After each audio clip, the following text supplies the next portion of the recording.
best in the world, to best for the world. Make decisions intentional, to take decisions intentional, making decisions intentional. Make decisions intentional, to take decisions intentional, making decisions intentional. It creates a new world to mind a shift, intentionality, perceptuality, conceptuality. We are choosing to shift our mind to best for the world, best for our world.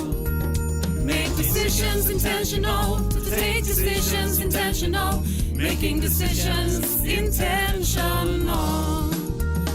Make decisions intentional, to take decisions intentional, making decisions intentional.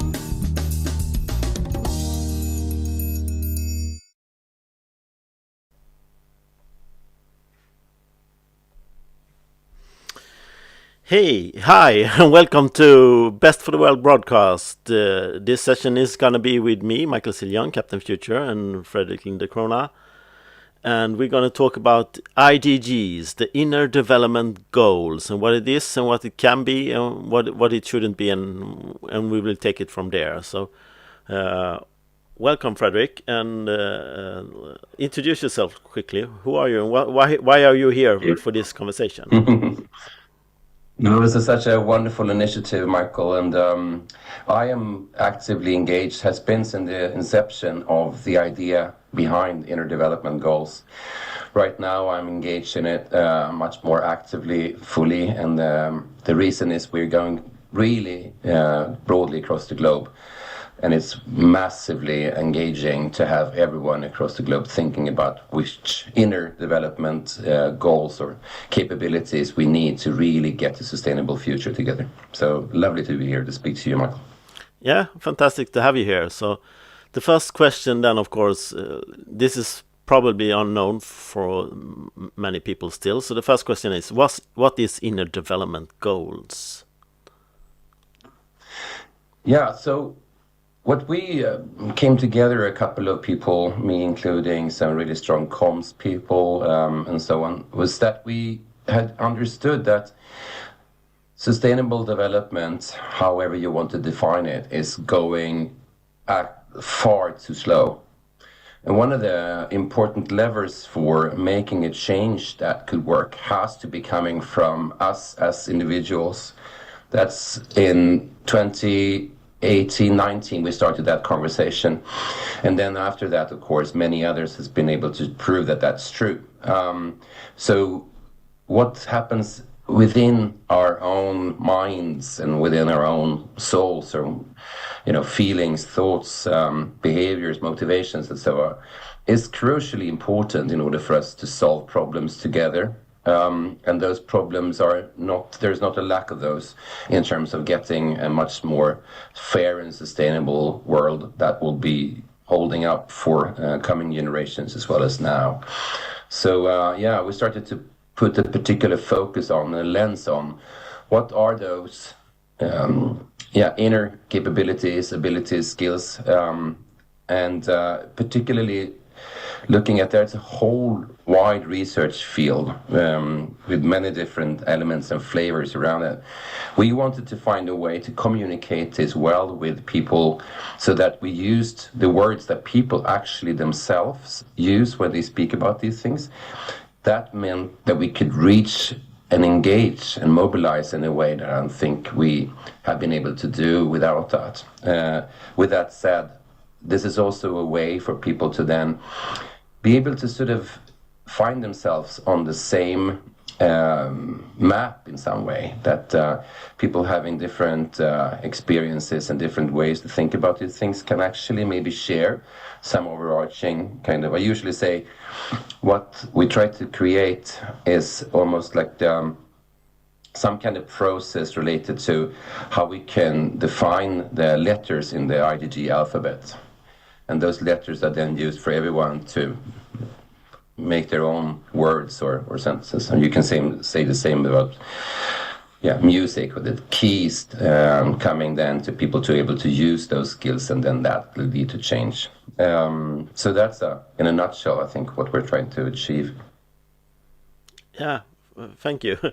So my take on this is like this is what we will call the skills we need for pro-social behavior. We humans, and we are a social mammal, and we have all kinds of traits that we developed over millions of years, or 100,000 years or more, like that we developed into what we call pro-social skills. Collaboration, trusting strangers is like the basic of it, but there's so much more that we like. Of course, the whole list we won't go through the list now, but there's all this. But at the same time, we developed what we could call antisocial skills in this process as well. Things like hatred and harmfulness to others, and things that doesn't appear in the mammal world either. Like, so we both develop the good things that are making us a fantastic species for collaboration, but we also developed the like psychotechnology, some call them, or skills that doesn't appear in the animal world almost at all. Like maybe ants go to war, we can say that, or something like that, but most of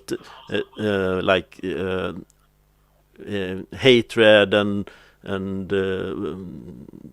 what is torture and things like that doesn't appear much in the animal world. So we also developed this. So the important thing here is they realize that they're both skills, and they're inside us, and we have to develop and train on the good skills. That's what inner development goal is, because it's not prominent in society today. We just left to our own devices and supposed to be a good human being, and it turns out that all over the world there's so much antisocial behavior, especially now through the internet and things like that it's spiraling off, and we haven't had a strategy for it or a plan how to deal with this before, because it wasn't really necessary. People could be assholes everywhere, but it didn't affect society as a whole. But now it does. Is that what I'm on the right track to explain it? No, I agree. But you can also think about it in all. I mean, you can expand that scheme of pro-social relationship, because they can also be connected to land, that it can be connected to other, fellow non-human parts of our biosphere in different ways. So just to add that, otherwise I completely, and I think what you should mention on top of that is, it's actually, I guess there are almost like priorities policy-wise and so on, and in the way we're thinking about how the macro structures of society is supposed to work, that maybe is likely to drive more of those antisocial elements if we don't identify how they're going wrong, because the machinery of doing it is now so much stronger. So I think it's both growing these skills, but also valuing those skills. That for a while, I think we do have kids who often have inherent capabilities of this sort, and we all have. But I think there is we have to be able to sort of look at how they are there and how we can value those. It's not always that those things we identify as critical within the IDGs are the ones that have the most priority in a work-life setting or a business context, or so it's both, I think, growing them and changing your views upon them. Yeah, exactly. Like, put it into focus, that the realization that this is important, and that's, I think, there's another name for what we're doing as well. There's a Wikipedia page with the name 21st Century Skill that try to sum up most of the work and the models and the frameworks and the maps around this in the world. And I don't know who came up with the title, but the World Economic Forum has been using it for several years now when they post about this. And that says that this is the 21st century. This is when we make this the most important aspect of being human on this planet. Before, it was other aspect that has created today's fantastic society. But now we need a new narrative, or a new naming or label of this century. What is most important? It's not industrialization or modernism or something like that. It is how to become the best pro-social human beings we can, so we can survive for a very long time. Yeah, you're right, and I think that relates to the whole field of the development of tech. I also think that when we're thinking about how tech is really exploding, when different kinds of versions of AI, what have you.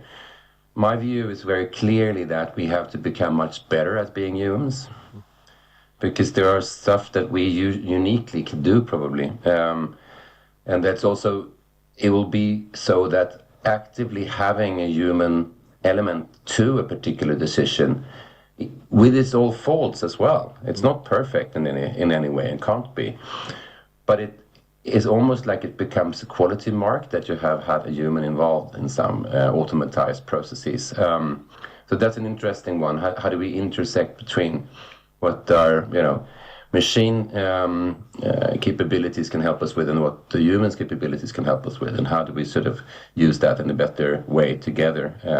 And now we usually don't right at the moment.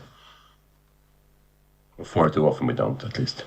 Yeah, like we can see now that it's very, very important right now, because the conversation in some bubbles, it's easy to think that the whole world is thinking about AI and ChatGPT and things like that, but the whole world does not. But in our bubble we do it. But it's very important then to understand that there is a new actor, new agent that can talk, that doesn't necessarily have the human qualities we're looking for. But at the same time, it doesn't also have the bad human qualities we don't look for. No, it's yeah, but it's also something in terms of that we have to be very aware of is what's the underlying power structures designing that. What is it? How do we make sure that the structure around designing it comes from the right source? I think is important, so it don't create sort of very challenging antisocial machines that is intentionally designed. We can always get wrong with the design stuff, but we have to know what was our intentionality about it, and I think these things are really critical. Yeah, exactly. So what's the next step forward then for IDGs in Innovel? Yeah. Where are we? Where are we going? Yeah, exactly. I can just set the current situation first, and then I go ahead a bit. We started 2019. We were a group of us coming from. It was Eric from 29K, and it was Jacob from doing everything graphical for the Sustainable Development Goal for UN. There was Thomas from Ekhart Foundation. There was Jan, who is also from Ekhart, now a very senior leadership consultant, now head for us at the IDGs. There was Caroline, also engaged in these kind of things, working also with me. I was then in a policy role, but I have had some research experience. So that multitude, and Hannah from Jacob's team, New Division, beautiful mix of people with beautiful kind of realizing that none of us were able to sort this out uniquely from our perspective. You really needed each other. And that went going in a way where we first developed an approach. How do we ask a question about this to people who are, what's the way to do that simple so we get as many answers as we can? And we did. We spent quite some time developing a particular survey question, an open survey question, asking people for their views of which inner abilities, capabilities, skills, individually and collectively, are crucial in order to get us closer to achieve the Sustainable Development Goals. That was roughly the question. That was used and spread with the help of many Swedish companies and other relationships we had. So we were a couple of thousand responses that made us able to look at those. And now we have 5 dimensions. Underneath them, there exists 23 identifiable transformative skills, as we used to call them. They might be, if you have I'm a psychologist by profession, they will be a variety of sort of skills or capabilities or strengths, and so that's a whole spectrum of stuff, but we want to put them in the same pond in some way. So that became extremely much faster than we identified, very, very well spread. So what early happened no, not even a year into the program, the government of Costa Rica, the minister and the president asked John to come over because they were deeply excited by this added liberty. I mean, Costa Rica, as you know, is an interesting country, have had a lot of investments in sustainability more broadly, and also reduced their expensive for army more than any other country. And pretty much you can say they don't have an army, but they really see this, and they see it so closely. So that was the first sort of, okay, this is actually flying internationally and globally. Then we went to with other colleague Åsa, who has been working across the globe for many years in many roles. So she was able to convene other groups, and so we went into many other countries. Right now, we have 140 and growing weekly so-called IDG hubs across 75 countries. So if you go into our webpage, you would find how you can join a hub or create your new hub in your particular element where you tend to live, or the interests you might have. Now we had our first bigger IDG summit in April 2022. We have had the fortune of having really leading sort of thought leaders engage much in this sort of ecosystem much before IDG. So we have very close relationships to people you might know, both from MIT with Peter Senji and Otto Scharmer, also with the people at Harvard. So Bob Keegan and Jennifer Garvey-Berger, and now also engaged us with and Amy Edmondson. And then we also have had René Lertzman, who is an interesting person looking at environmental psychology and how it changed in that. Dan Siegel. Yeah, so there's many who are really gotten that this is an important way to mobilize energy. So they've been actively involved and were speaking at the summit, and will do so again. So looking ahead, we have a couple of major things happening. One is we're having the next IDG summit in October 11 to 13, digitally and live. And we are also working on a big thing that I spend most of my energy on right now. It's on how do we mobilize international global networks, researchers, academic institutions who are interested in this space, how inner development translates into sustainable development for all. I'm trying to get them together to look at the big question is that the first framework we did, we knew that had some real biases. Even if we tried to reach as wide as we could, we probably reached maybe 30 countries, and most of them were sort of people with... Okay, we lost Fredrik there. Fredrik, you froze, if you can hear me. At least I'll continue talking until we get Fredrik back here. He's on Zoom, so... yeah, it's very interesting to see. Yeah, Fredrik, also... we lost you for a minute there, so you froze. You're back now, so... Oh, sorry. So where did I freeze? Yeah, like 40 seconds. Okay, so probably you were about to know where we are, and then I'm looking ahead. Yeah. We'll take it from there. Yeah.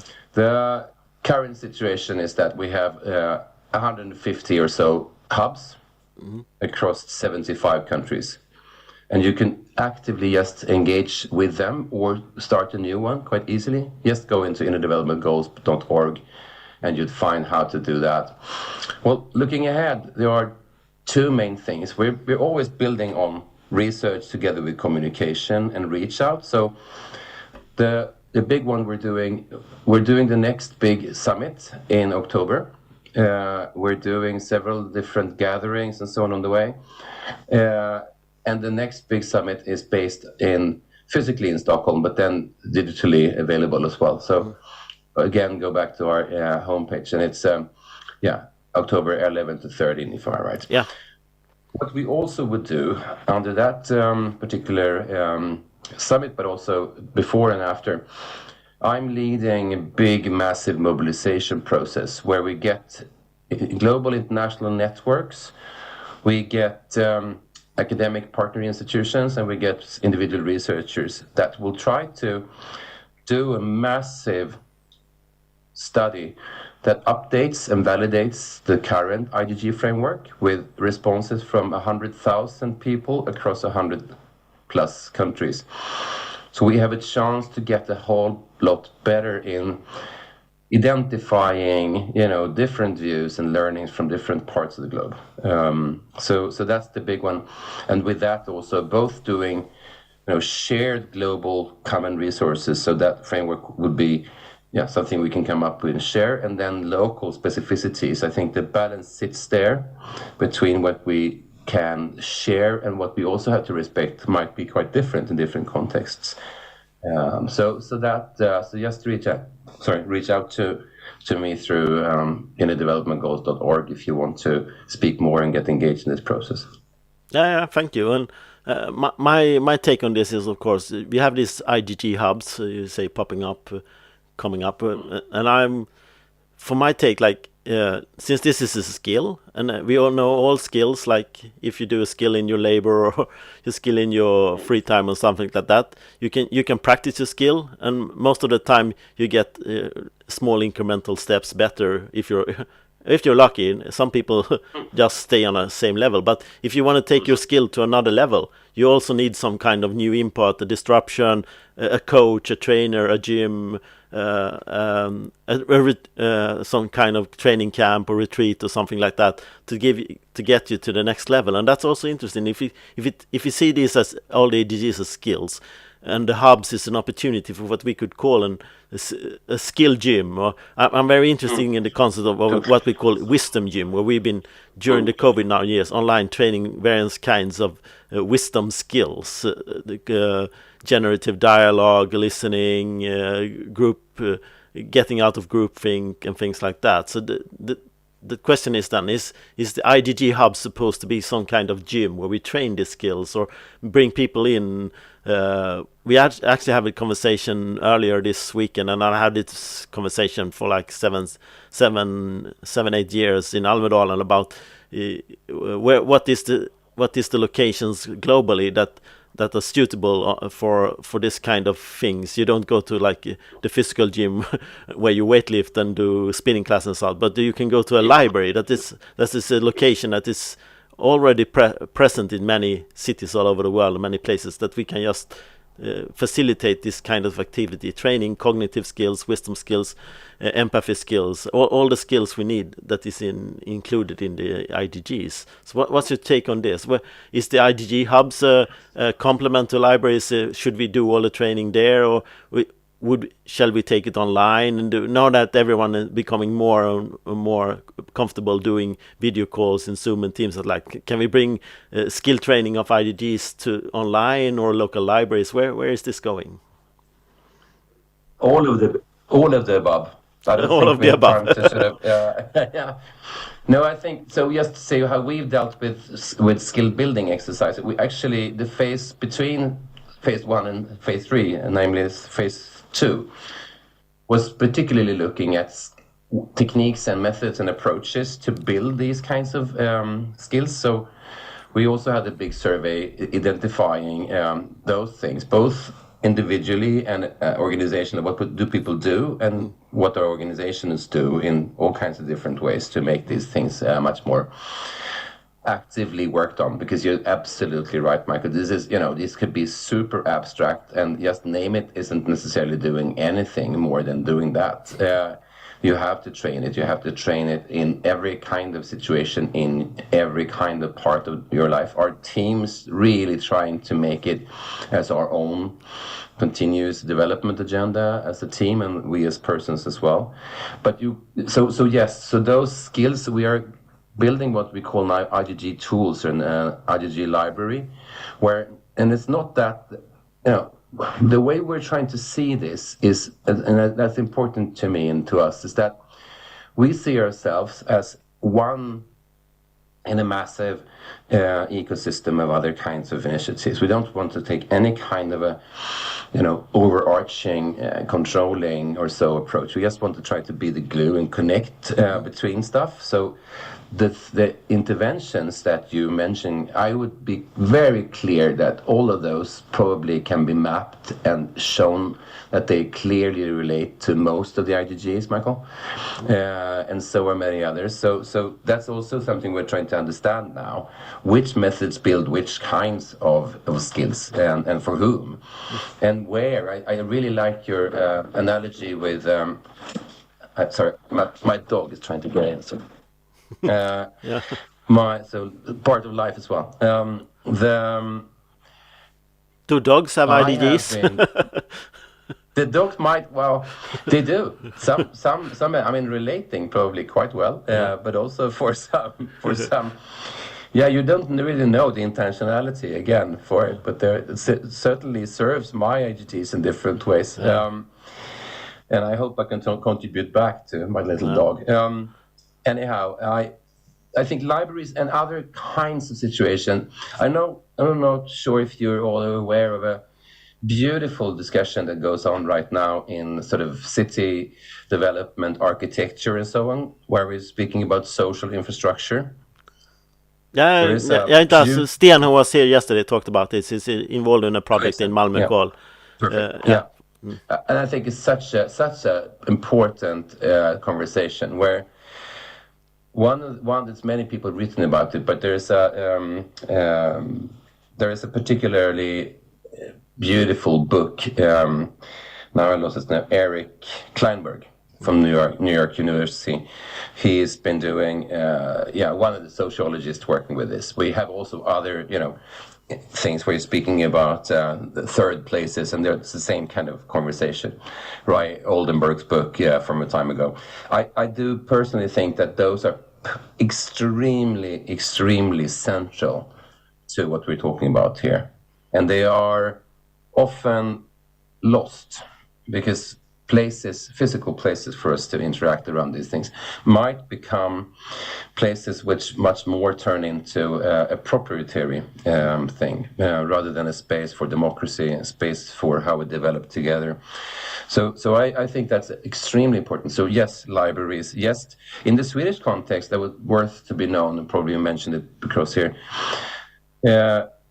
by the work of Thomas Björkman and others, we also have understood that principles of democratic learning, like study circles and so on, processes of how we learn together, like this is a good example of it in many ways. We can in some other tech form, we will be able to be even more in the conversation. Michael did something with a group that I'm related to recently on that with generative dialogues, super good. So I think we can use digital text for it, but we should not only do that. We should do that for what it's good for. What is really, really amazingly good for, and what's my experience was during the pandemic, is suddenly the distance between me and my, neighbor down the street, or my colleague living, in the same part of Stockholm, and the colleague that I'm working with a lot in Newfoundland or in the Samoan Islands, is actually not that long. The only thing we have to think about is time differences, but otherwise it's actually the same. So we should use digital tech for what it's really good for. In this space, it actually is to connect people globally. We should, and that's a unique strength. I mean, we can't really do, and because we have to compensate, are willing to see each other and need to see each other, has to be using these kind of methodologies. But otherwise, we had to fly all the time for those who can afford that.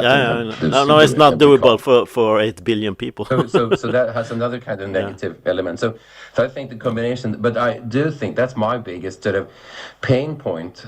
Privileges. I mean, as we are in the Northern European, world. But I can tell you one of the best examples I've seen about this is there's a project in here in Halland, or that started in Varberg, my hometown here in West Coast Sweden.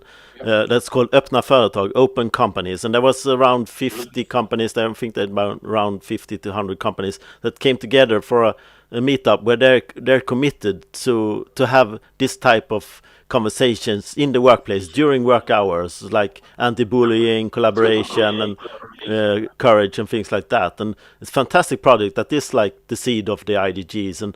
And then we have then we come back to the incentive. Why should people do this? Yeah, because if they're employed in a company and they do it during work hours, it becomes fairly easy and quickly implementable, instead of people have to do it in their free time and juggle their life puzzle or whatever we do here in the Western world. And we know that it's good to go to the physical gym. We've been knowing that for a while, and it's a movement that's been growing since the 80s. But still, we can see so many of our friends not going there who need it, and that's an easy visible way to see that this is so.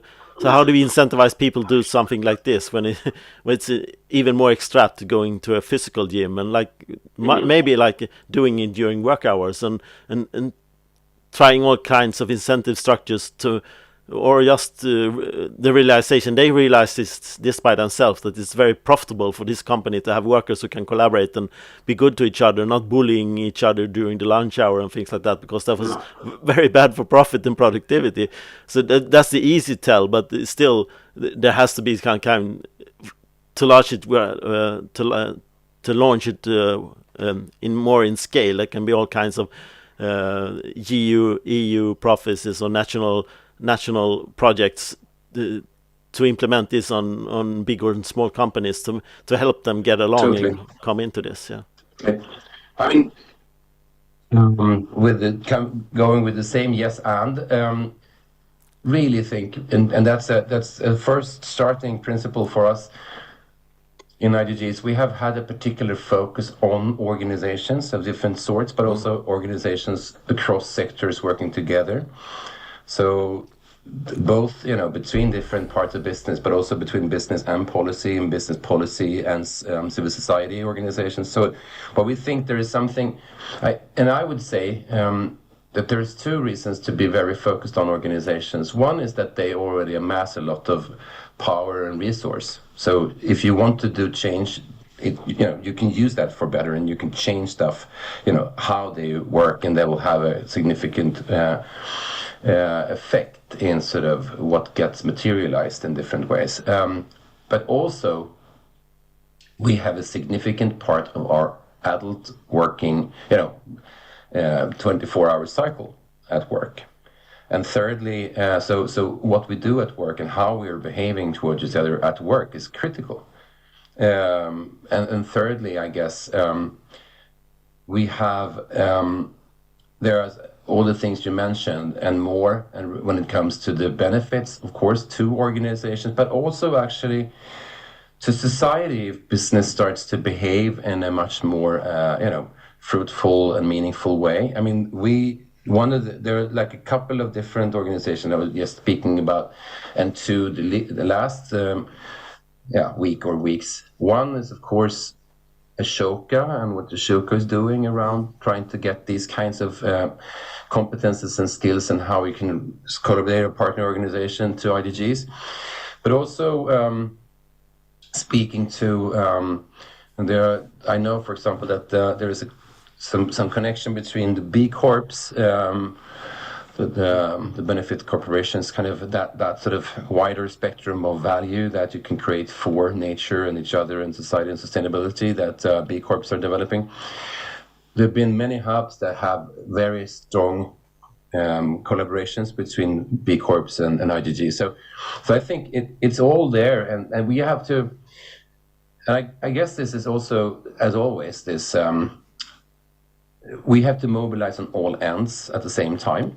And I think what the hubs can do is, it's a lot up to them. They will identify what they want to do and who wants to do what in their local contexts. But some are really between companies, some are much more clearly between individuals.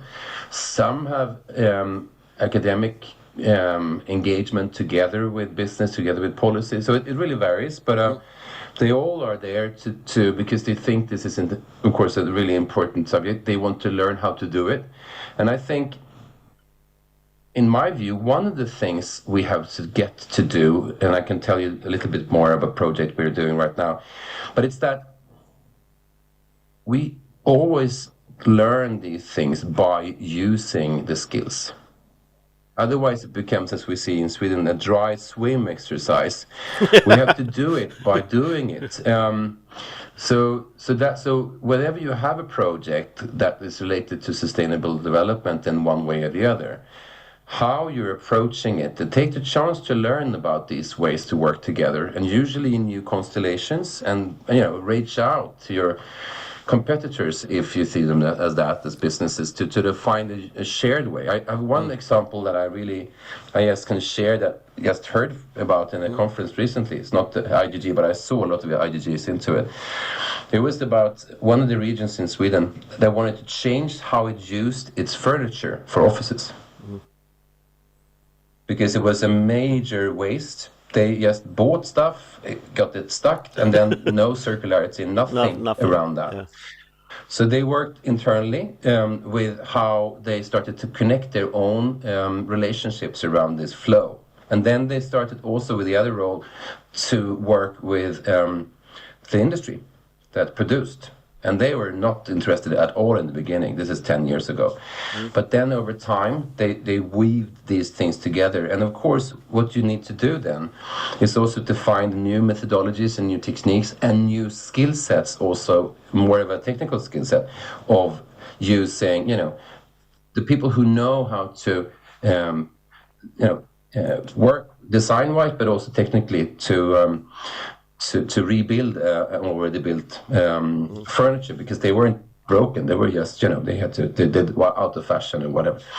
And parts might have been broken. It was a completely different set of skill sets. And many actually are newly arrived,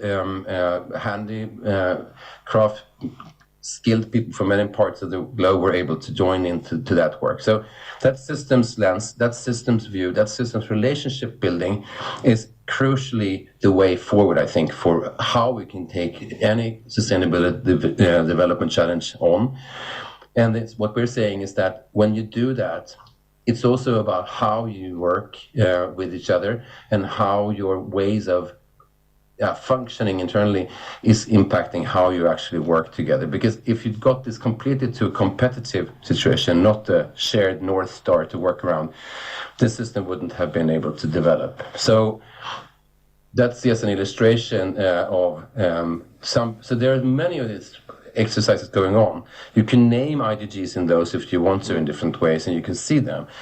But it's not that we are doing everything. That we can't do it. We're much more interested to share others who have done this thing and be able to illustrate these things. Yeah. Thank you, Fredrik. My take on this is as well, you mentioned Ashoka, and you actually mentioned the word weaving. They come up with a term called Weaver, or a Weaving Academy. And if you want to know more about this, me and Sten go into the subject of the new role of society of the Navigator / and/or the Weaver. That is two separate roles, but also a combined role. So I won't explain it too much more than that. The Navigator is someone who makes sense of a complex society, as its society also becomes increasingly complex day by day. More information, more science, more connections, more everything. And the Weaver is someone who connects people, ideas together, that the Navigator also does. So you can be both, but you can also be really dedicated to one of these two roles. And they're seldom employed. Many people do them as part of their job or off time or something like that, but they're seldom employed in organizations, institutions, or companies today, like a deliberate role, like an employed Weaver who just help others to put everything together, or someone who just spends full time studying what's going on in the field. Not a researcher in itself, but one who reads all the research and things like that. And in this role, we also have then of course comes the question of the new role of this person who helps facilitate all the IDG training we have to do. One of humans' greatest invention, we can see it in the other mammals as well, is the matriarch, the village elder, the mother who's infertile but still hangs around to help younger females and males to get their life to understand their self and life and or everything else. I know elephants have some part of the roles, and I know okras have them as well. I don't know what else mammals and animals have them, but this is one of humanity's greatest invention. The grandmother, the village elder. It doesn't have to be a female. It can also be like a a caring patriarch and to take care of them. So it overlaps between genders there, but we won't go into that discussion. But this role has been lost in society today. We put here in the Western world, we put our elders in elder homes, and we don't spend time and hang with them, and they don't hang with us, and they're lost their capacity to develop wisdom as well, because they've been lost in the narratives of the industrial society. And like my parents, they knew nothing about wisdom or how to live life or anything. I don't know.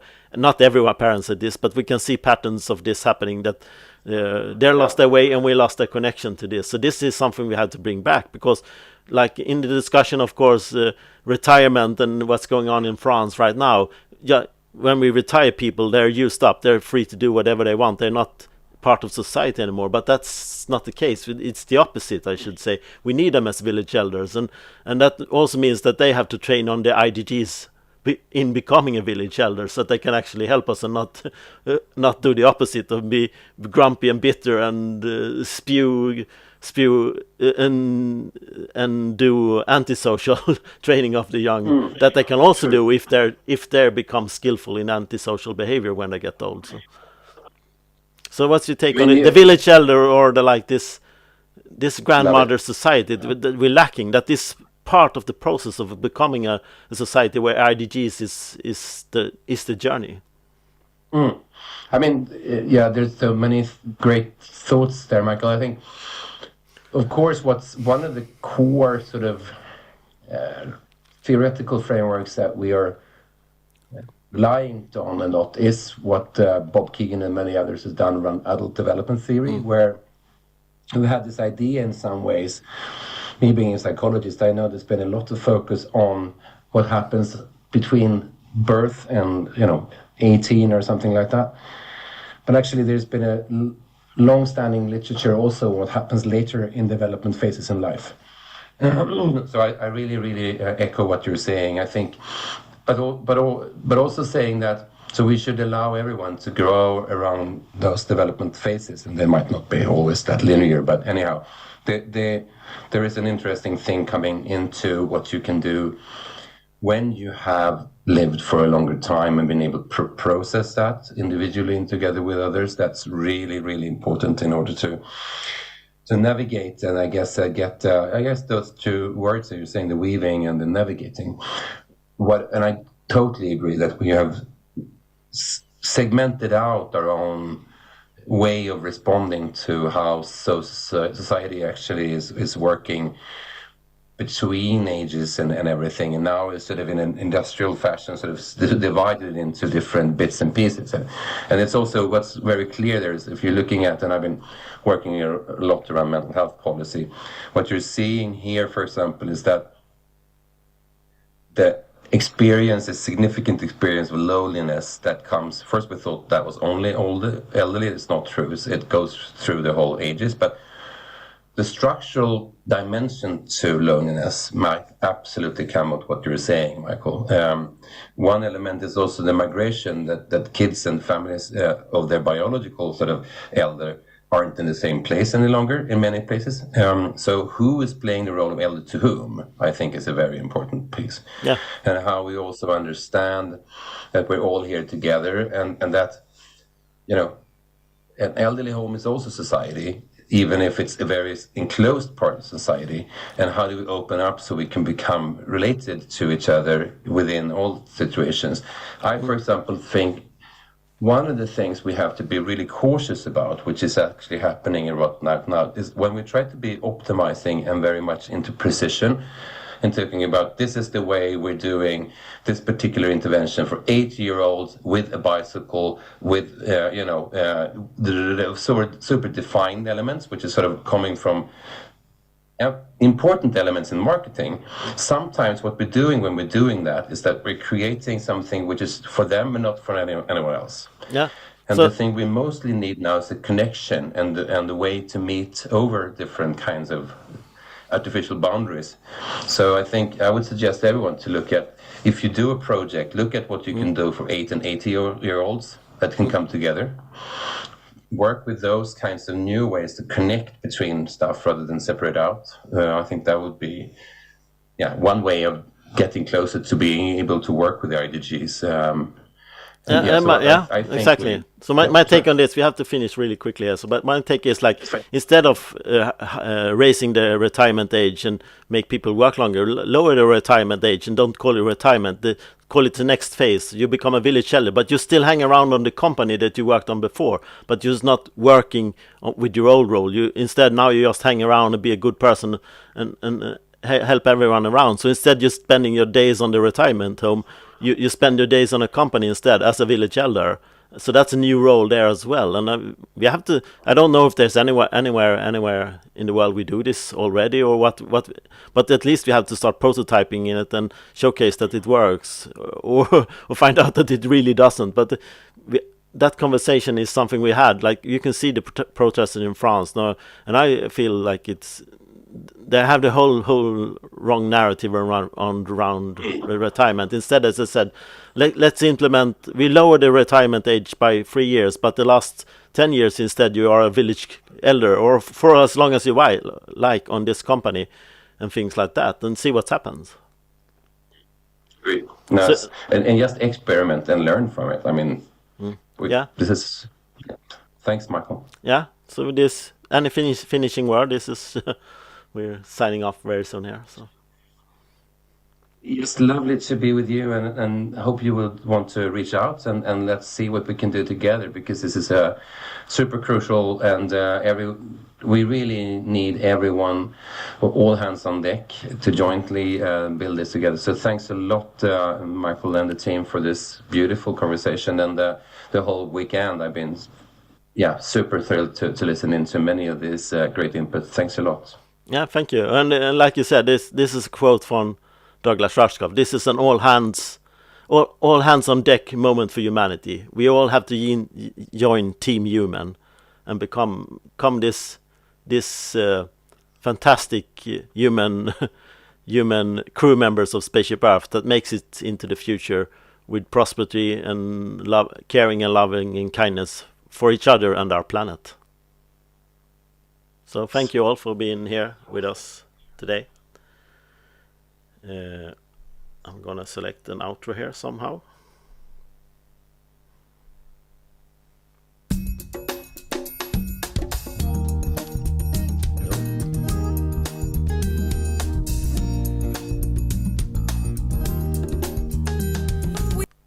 The tech is not with me today.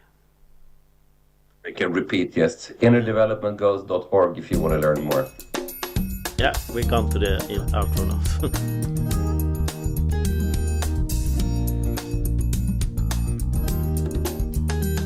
We are creating the world we're now living in.